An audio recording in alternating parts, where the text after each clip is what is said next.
Can you afford it? Can you afford to do the things today that aren't the same things that you were doing before that got you where you are? So many times in business, something's working. It's working great. And then we decide to stop doing it. I know in my business, I did seminars and educational events and big talks all the time. And it was the best thing I did to grow my business. And then I stopped doing it because I got so busy with all the stuff I had originated that it got hard to replicate.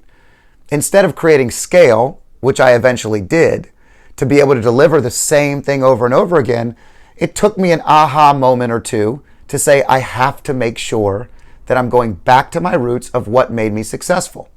This also happens in finances. Many times people become financially successful and they stop tracking anything that they're doing because they make enough money. They have enough to not worry about their financial well-being or their family's financial well-being. They have true financial freedom in their minds, and they're no longer tracking the things that they usually tracked. When they go to dinner, I remember going to dinner and never ordering a drink. I don't mean alcohol, I mean a drink. I wouldn't order an iced tea because it was an extra $1.19. And to me, that was something that really was fundamental. And then you start to slowly order a drink.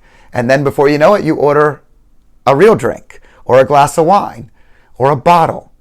And the bills become exponentially larger. I just encourage you to look at some of the things that made you successful in your financial well-being, made you successful in your business, made you successful spiritually, made you successful with your family.